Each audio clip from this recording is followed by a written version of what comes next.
Thomas and the Storyteller. It was an important day on the island of Sodor.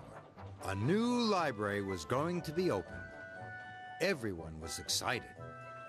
There was going to be a ceremony with a brass band, a red carpet, and boxes of books. All the children and all the grown-ups loved reading books and listening to stories.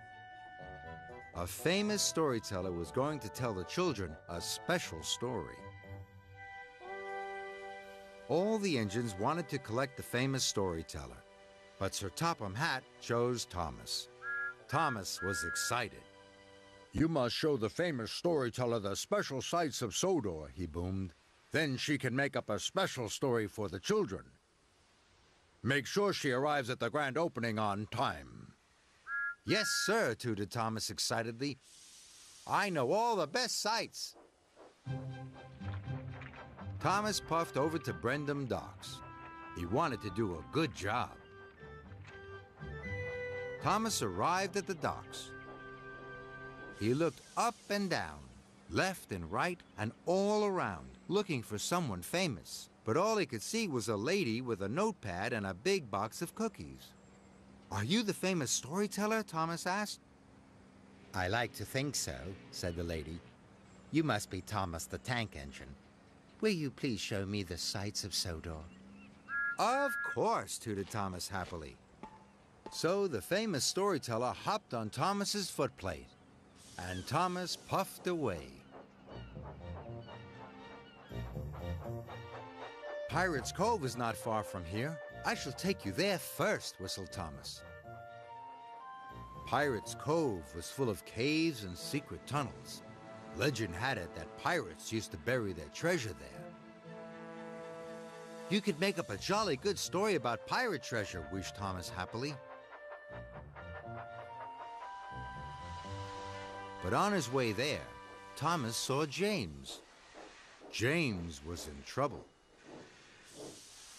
"My coupling rod has snapped, and I'm a guaranteed connection. My passengers have to arrive at Maithwaite Station on time."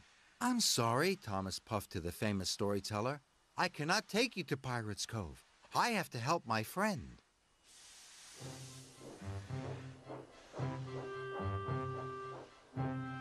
So Thomas buffered up to James and his passenger train and chuffed away. "Thank you, Thomas," cried James.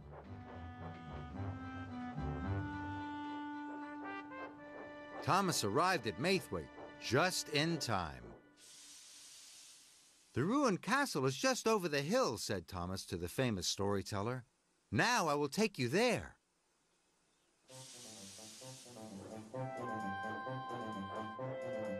Thomas puffed as fast as he could. The ruined castle had tall turrets and a great big door. The old kings and queens of Sodor used to live there. "You could make up a jolly good story about kings and queens," puffed Thomas happily. But on his way there, Thomas saw Emily in a siding. She was looking sad. She was taking flour to the bakery, but her whistle had broken. It wasn't safe to work without it. "I'm sorry," puffed Thomas to the famous storyteller. "I cannot take you to the ruined castle. I have to help my friend." So Thomas buffered up to Emily and took her to the bakery. "Thank you, Thomas," cried Emily.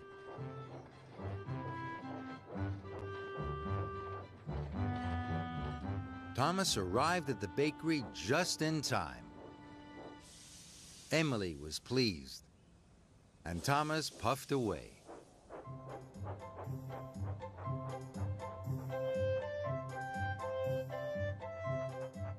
"Misty Valley is not far from here," chuffed Thomas. "Now I will take you there." He had heard Misty Valley was full of magic. "You could make up a jolly good story about magic," puffed Thomas. But on his way, Thomas saw Percy. Percy was in trouble. A river had flooded its banks. Percy was up to his buffers in water, and his firebox had gone out. "I'm sorry," whistled Thomas to the famous storyteller. "I cannot take you to Misty Valley. I have to help my friend." Slowly, Thomas chuffed into the water.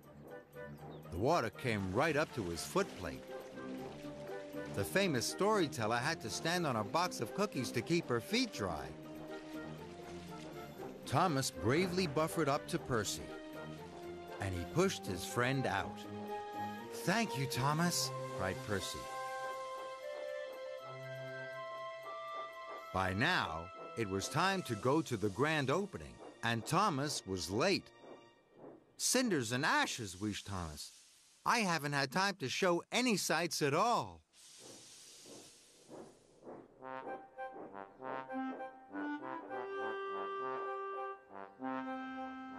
Thomas arrived at the new library station.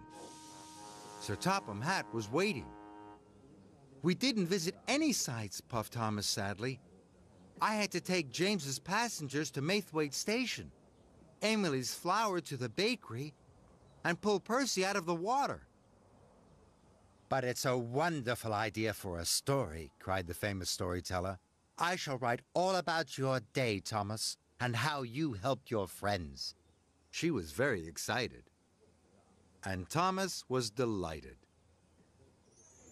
The famous storyteller cut the red ribbon in front of the new library.